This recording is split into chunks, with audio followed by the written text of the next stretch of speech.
भाविकांचा प्रचंड उत्साह आणि शिराळकरांची श्रद्धा यांचा मिलाफ असलेली अनेक शतकांची परंपरा असणारी शिराळची जगप्रसिद्ध नागपंचमी न्यायालयाच्या आदेशानुसार हजारो भाविकांच्या उपस्थितीत अंबाबाईच्या नावाने चांगभलच्या जयघोषात उत्साहात पार पडली आहे। शैक्षणिक उद्देशासाठी आणि स्थानिक लोकांमध्ये आणि समाजामध्ये सर्पसंवर्धन पारंपरिक ज्ञान प्रसारासाठी 21 ग्रामस्थांना जिवंत नाग पकडण्यासाठी केंद्र सरकारने परवानगी दिल्यामुळे सर्वत्र समाधानाचं वातावरण होतं।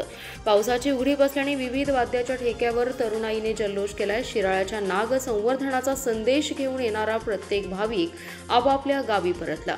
पहाटे 5 वाजल्यापासून भाविकांनी ग्रामदैवत अंबामाता दर्शनासाठी रांगा लावल्या होत्या। मात्र अनेक वर्ष जिवंत नागाच्या पूजेची परंपरा जोपासणाऱ्या शिराळकरांनी कायद्याचं पालन करत जिवंत नागाऐवजी नाग प्रतिमेचं आणि घरोघरी मातीच्या नागाची पूजा करून नागपंचमी साजरी केली आहे। कायद्याचं उल्लंघन होऊ नये यासाठी 2 दिवसांपासूनच प्रशासकीय यंत्रणा सज्ज होती, परंतु अत्यंत संयमाने शिराळकरांनी ही नागपंचमी साजरी केली आहे। पहाटेपासूनच नागपंचमीसाठी शिराळकरांची लगबग सुरू झाली। सकाळी 65 नाग मंडळे कार्यकर्ते विविध वाद्याच्या ताफ्यासह प्रतिकात्मक नाग घेऊन ग्रामदैवत अंबामातेच्या मंदिरात पोहोचले। त्या ठिकाणी प्रत्येक मंडळाचा कार्यकर्ता देवीचा आशीर्वाद घेऊन नागपंचमीस गतवैभव प्राप्त व्हावं याकरिता प्रार्थना करत होता। नाग मंडळाच्या कार्यकर्त्यांच्या डोळ्यातील अश्रू पाहून प्रत्येक यात्रेकरू शिराळकर यांची नागावर असणारी असीम श्रद्धेला दाद देत होता। या निमित्ताने नाग हा आपला मित्र आहे असा संदेश दिला जात होता। ग्रामदेवता अंबा मातेच्या दर्शनानंतर तेथील पूजेनंतर मंडळाचे कार्यकर्ते आपापल्या गल्लीत पोहोचले। शिराळ्याच्या घराघरातून गृहिणींनी भक्तिभावाने आपल्या लाडक्या भावाची म्हणजेच मातीच्या नागाची ढाया, दुर्वा आणि कापसाचे वस्त्र आदी साहित्यासह पूजा केली। निवडणुकीच्या प्रचारादरम्यान की पुढची जी नागपंचमी आहे ती आपल्याला तुमच्या इच्छेप्रमाणे करता येईल आणि शब्द पाळला पाळलेलाच आहे ना।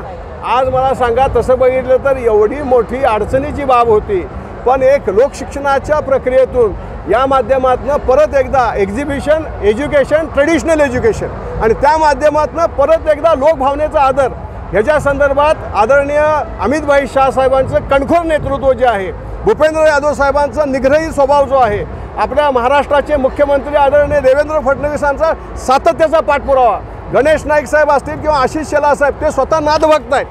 ते गोरक्षनाथ महाराजांच्या मठामध्ये 4 ते 5 वेळा आलेले।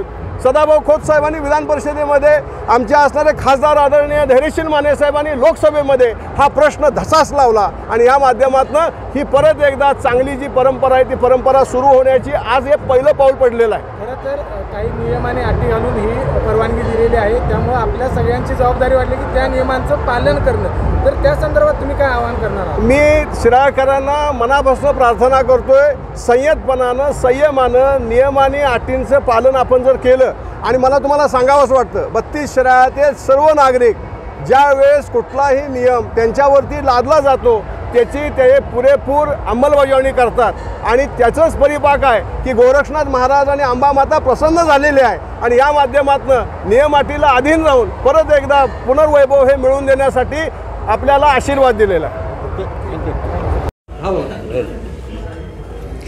माननीय उच्च न्यायालयाच्या आदेशानुसार आम्ही आज नागपंचमीनिमित्त प्रतिमात्मक नागाची पूजा केलेली आहे।